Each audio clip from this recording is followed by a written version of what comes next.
Hello बच्चों, आज की क्लास में हम लोग डिस्कस करने वाले हैं प्रोटीन के बारे में। इससे पहले की क्लास में हम लोग अमीनो एसिड्स के बारे में पढ़ चुके हैं और प्रोटीन जो होता है अमीनो एसिड से ही मिलकर बनता है।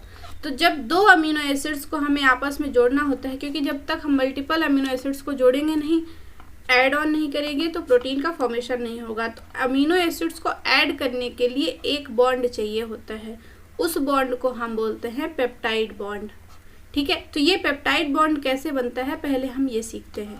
तो जैसे अमीनो एसिड्स है उसकी स्ट्रक्चर हम बनाते हैं। जैसे अमीनो एसिड्स में हमने बोला था एक साइड NH2 होता है, एक साइड COOH ग्रुप होता है, एक साइड हाइड्रोजन लगा हुआ होता है, एक साइड R ग्रुप होता है और इसी R ग्रुप के बेसिस पे हम देखते हैं कि ये कौन सा अमीनो एसिड्स है।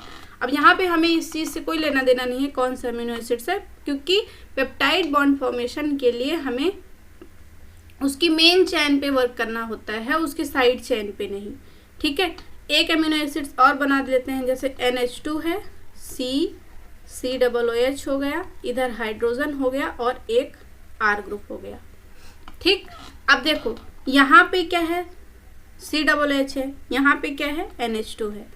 इससे हम बॉन्ड बनाएंगे तो कैसे बनेगा, इससे जैसे यहाँ पे मैं अलग से बना के आपको दिखाती हूँ। तो इससे C है, C double bond O and OH है ना, और जो N है तो N के साथ एक H है और एक H है, दो H है, NH2 है इस वाले बॉन्ड का। तो जो यहाँ पे ये डबल बॉन्ड O है और ये हाइड्रोजन आपस में रिएक्ट करेंगे और यहाँ पे फॉर्मेशन हो जाएगा वाटर एज साइड मॉलिक्यूल्स निकल जाएगा। इसको हम लोग साइड में लिख देते हैं और यहाँ पे बन जाएगा C डबल बॉन्ड O और N और H है ना, C डबल बॉन्ड ONH। कहने का मतलब है कि CONH इस बॉन्ड को हम लोग बोलते हैं पेप्टाइड बॉन्ड। इसका फॉर्मेशन हो गया। एक बार और बताती हूँ बना के, आपको थोड़ा सा क्लियर समझ में आएगा। जैसे देखिए हमने क्या कहा कि एक हमको अमीनो एसिड लेना है NH2 C double bond O और H। ठीक है, और यहाँ एक H हो गया, यहाँ एक R हो गया। इसी तरीके से ये N है, एक हाइड्रोजन इधर, एक हाइड्रोजन इधर लगा दिया हमने और इससे ये हाइड्रोजन लग गया और COOH ग्रुप इधर रख दिया हमने। ठीक है, तो ये जो वाटर मॉलिक्यूल्स है ये निकल जाएगा। किसी भी बॉन्ड के फॉर्मेशन में मोस्टली वाटर ही निकलता है, ये हमें पता है। तो ये वाटर मॉलिक्यूल्स निकल जाएगा और अब क्या बन जाएगा, तो अब बन जाएगा NH2 CH R group, C double bond O और इधर क्या बचा NH C डबल OH है ना। तो ये जो बॉन्ड का फॉर्मेशन यहाँ पे बॉन्ड बन जाएगा, आपस में बॉन्ड बन जाएगा। तो इस बॉन्ड को, ये जो बॉन्ड का फॉर्मेशन हुआ, इस बॉन्ड को हम बोलते हैं पेप्टाइड बॉन्ड।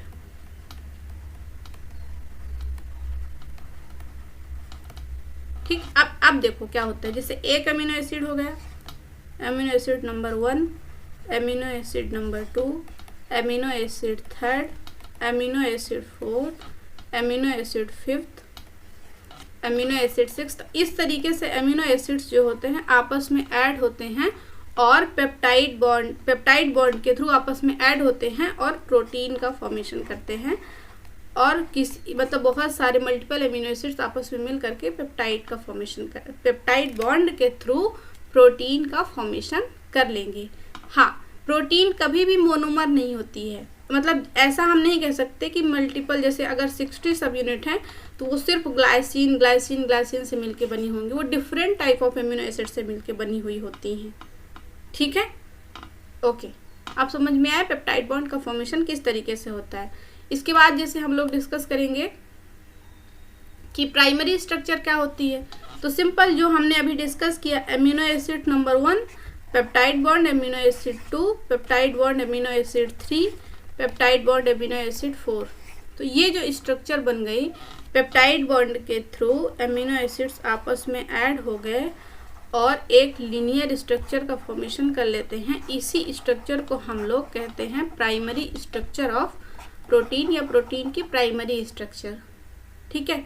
हाँ, अगर अब हम इस स्ट्रक्चर को सेकेंडरी स्ट्रक्चर बनाना चाहेंगे तो इसमें हमें और बॉन्ड ऐड करने पड़ेंगे। लेकिन अगर हमसे कोई पूछे कि प्राइमरी स्ट्रक्चर का मेन बॉन्ड क्या होता है तो वो हम बताएंगे कि पेप्टाइड बॉन्ड जो होता है वो प्राइमरी स्ट्रक्चर का मेन बॉन्ड होता है।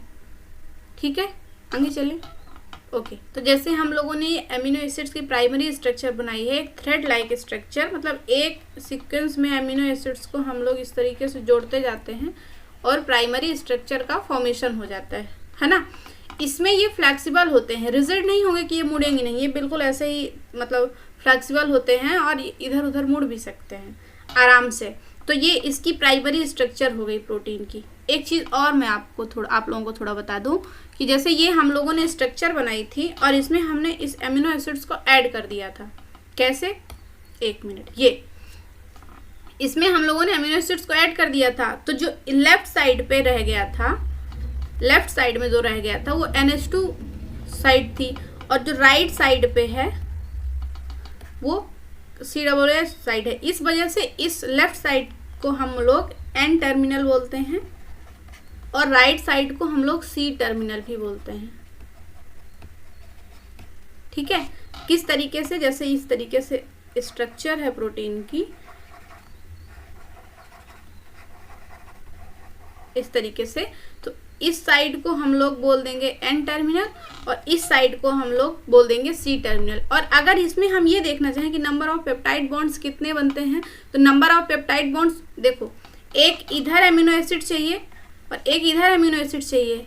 क्योंकि हम इसको सर्कुलर तो बना नहीं रहे हैं, तो एक एमिनो एसिड से एक बॉन्ड कम होगा पेप्टाइड बॉन्ड का। मतलब अगर नंबर ऑफ एमिनो एसिड्स 5 हैं तो हम बोल सकते हैं कि पेप्टाइड बॉन्ड का फॉर्मेशन 5 - 1 = 4। 4 पेप्टाइड बॉन्ड बनेंगे। मतलब अगर 5 एमिनो एसिड्स का प्रोटीन है तो उसमें उनके बीच में 4 पेप्टाइड बॉन्ड का फॉर्मेशन होगा। ठीक है, इतनी बात समझ में आई? ओके, इसके बाद देखिए, हमने प्राइमरी स्ट्रक्चर पढ़ ली। प्राइमरी स्ट्रक्चर क्या होती है? अब देखो सेकेंडरी स्ट्रक्चर हमें पढ़नी है। तो जैसे हम लोगों ने पढ़ा एमिनो एसिड्स की प्राइमरी स्ट्रक्चर जो होती है, इस तरीके से हमने अभी बताया कि इस तरीके से प्राइमरी स्ट्रक्चर है। ठीक है, अब ये अगर मुड़ जाए तो जैसे एक इस तरीके से अगर ये मुड़कर हेलिक्स का फॉर्मेशन कर ले तो इसे हम बोलते हैं सेकेंडरी स्ट्रक्चर। ये क्या है? हेलिक्स लाइक स्ट्रक्चर है, तो हेलिक्स का फॉर्मेशन कर ली। या फिर ये इस तरीके से भी मुड़ सकती है। ये कैसी है? प्लेट टाइप, तो इसको हम बोलते हैं बीटा सीट या बीटा प्लेट। बीटा सीट हो गई। और ये जो आपस में हेलिक्स और सीट को जो मिलाने वाले ये जो होते हैं, यहाँ पे एक टर्न टाइप का होता है, तो इसे टर्न बोलते हैं या फिर इसी को बीटा टर्न बोलते हैं। ये सारे नाम हैं। जैसे ये हेलिक्स है, अल्फा हेलिक्स हो गया, अल्फा बीटा हेलिक्स भी हो सकता है, ये भी अल्फा हेलिक्स होता है। मैंने बीटा लिखा है, इसका ये मतलब है कि बीटा इसमें कॉमन है, अल्फा इसमें कॉमन है। तो ये हो गए मतलब यहाँ से लेकर यहाँ तक जो स्ट्रक्चर मैंने बताई है, ये मुड़ करके जो बन गए, इस स्ट्रक्चर को हम बोलेंगे सेकेंडरी स्ट्रक्चर ऑफ प्रोटीन।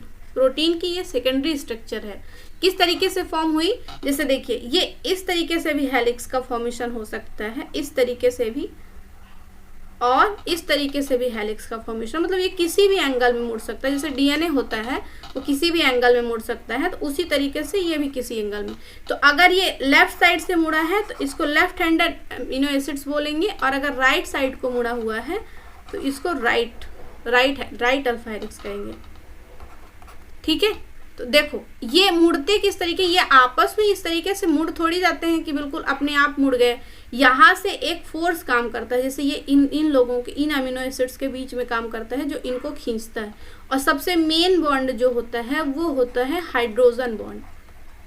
ठीक है, वैसे बहुत सारे बॉन्ड होते हैं यहाँ पे काम करते हैं प्राइमरी स्ट्रक्चर से सेकेंडरी स्ट्रक्चर कन्वर्ट करने में, लेकिन मोस्ट ऑफ द बॉन्ड होते हैं जो हाइड्रोजन बॉन्ड होते हैं। जो मतलब जैसे ये हेलिक्स है, ये हेलिक्स है, तो मान लो यहाँ पास से यहाँ पास हाइड्रोजन बॉन्ड बन गया, तो ये इस स्ट्रक्चर को इस तरीके से कर देगा या फिर मोल्ड कर देगा और बन जाएगी सेकेंडरी स्ट्रक्चर। तो देखो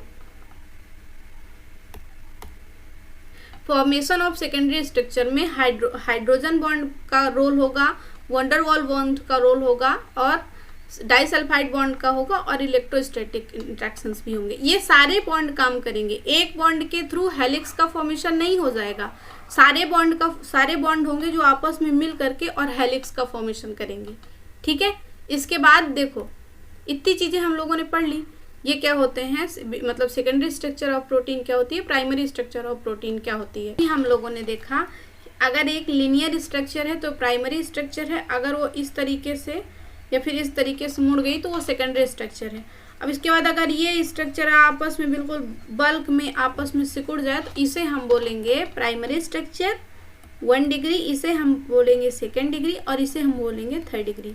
ये हो गई हमारी टर्सरी स्ट्रक्चर। टर्सरी स्ट्रक्चर्स में वो सारे बॉन्ड काम करेंगे, हाइड्रोजन बॉन्ड हो गया, उसके अलावा डाइसल्फाइड बॉन्ड हो गया, उसके अलावा इलेक्ट्रोस्टैटिक फोर्स हो गया, वंडर वॉल इंट्रैक्शन हो गया। लेकिन इसमें एक और बॉन्ड काम करेगा जिसको हम बोलते हैं हाइड्रोफोबिक इंट्रैक्शन।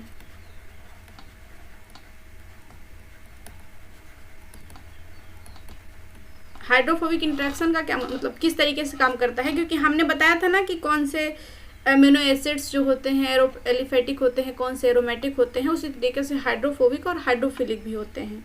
ठीक है, जैसे होते हैं glycine, alanine, valine, leucine, isoleucine, methionine, ये सारे अमीनो एसिड्स जो होते हैं वो हाइड्रोफोबिक अमीनो एसिड्स होते हैं। मतलब हाइड्रोफोबिक और हाइड्रोफिलिक का क्या मतलब होता है कि जैसे हम लोग अमीनो एसिड्स, जैसे हमने बताया कि ये एक प्रोटीन की स्ट्रक्चर है, ठीक है, और यहाँ पे भरा हुआ है पानी। हमारी बॉडी वाटर से मिलकर बनी हुई होती है, तो मान लो सेल के बाहर वाटर है और ये एक प्रोटीन है जो कि वाटर में है।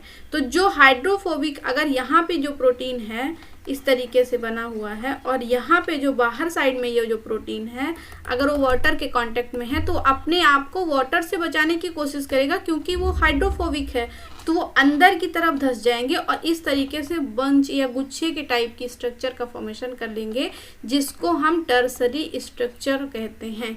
ये टर्सरी स्ट्रक्चर है प्रोटीन की, जो आपस में जो मतलब एमिनो एसिड्स होते हैं अंदर की तरफ जाने की कोशिश करते हैं, क्योंकि वो हाइड्रोफोबिक होते हैं, वाटर से उनका हेट होता है। वाटर लवर जो होंगे वो बाहर रह जाएंगे, जो वाटर लवर नहीं होंगे वो अंदर की तरफ आएंगे। तो ये स्ट्रक्चर बिल्कुल एक ऊन के गोले की तरह बन जाएगी, जिसे हम टर्सरी स्ट्रक्चर बोलते हैं प्रोटीन की। और इस स्ट्रक्चर के थ्रू इसकी टर्सरी स्ट्रक्चर बन गई और ये इसकी फंक्शनल भी होती है। जैसे अगर हमें सीक्वेंस देखना है कि किस तरीके का है, कितने नंबर ऑफ अमीनो एसिड्स है, तो हम प्राइमरी से देख लिए। एक बीटा प्लेटेड शीट या फिर हेलिक्स के फॉर्म में जब कन्वर्ट होता है, हाइड्रोजन बॉन्ड मेनली वहाँ पे काम करता है, बाकी सारे बॉन्ड भी करते हैं, तो वो सेकेंडरी स्ट्रक्चर हो गई। और ये अगर बंच में आ गया, ऊन के गोले की तरह से आ गया, हाइड्रोफोबिक इंट्रैक्शन भी इन सारे बॉन्ड के साथ साथ ऐड हो गया, तो वो हमारी टर्सरी स्ट्रक्चर हो गई। और अगर बहुत सारी टर्सरी स्ट्रक्चर आपस में मिल करके, और जैसे एक टर्सरी स्ट्रक्चर हो गई, दूसरी टर्सरी स्ट्रक्चर हो गई, तीसरी टर्सरी स्ट्रक्चर हो गई, चौथी टर्सरी स्ट्रक्चर हो गई, तो ये आपस में बॉन्ड के थ्रू ऐड हो जाती हैं, स्ट्रक्चर बन जाती है। टर्सरी स्ट्रक्चर से क्वाटरनरी स्ट्रक्चर बन जाती है। जैसे ये एक और ये दो, तो एक जैसे ये हो गया अल्फा, ये हो गया अल्फा, ये हो गया बीटा और ये हो गया बीटा। इस तरीके की स्ट्रक्चर का नाम अगर हम एग्जाम्पल की बात करें तो ये होता है क्या, हीमोग्लोबिन।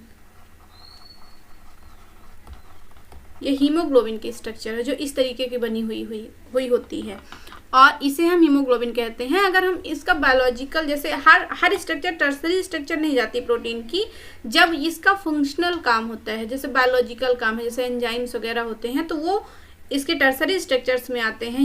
मायोग्लोबिन हो गया, टर्सरी स्ट्रक्चर का एग्जाम्पल होता है मायोग्लोबिन और एंजाइम्स, ठीक है। और इसके बाद जैसे बाकी चीज़ें होती हैं कि हम लोग देखते हैं, जैसे अभी तक हम लोगों ने क्या क्या पढ़ा, तो अभी तक हम लोगों ने पढ़ा कि जैसे सबसे पहले अगर एक लीनियर स्ट्रक्चर है, अमीनो एसिड्स हैं और पेप्टाइड बॉन्ड के थ्रू ऐड है, तो इस स्ट्रक्चर को हम बोलेंगे प्राइमरी स्ट्रक्चर। इसके बाद अगर ये मुड़ गया हेलिक्स के फॉर्म में या प्लेट के फॉर्म में, तो इसको सेकेंडरी स्ट्रक्चर बोलेंगे। अगर ये ऊन के गोले की तरह बंच में एक साथ स्ट्रक्चर बना लिया उसके टर्सरी, और अगर बहुत सारे मतलब पॉलीमर हो गए, कई सारे मोर देन वन पॉलीपेप्टाइड हो गया और ये आपस में जुड़ करके जो स्ट्रक्चर बनाता है, तो उसे हम बोलेंगे प्रोटीन की क्वाटर्नरी स्ट्रक्चर। क्लियर? ओके।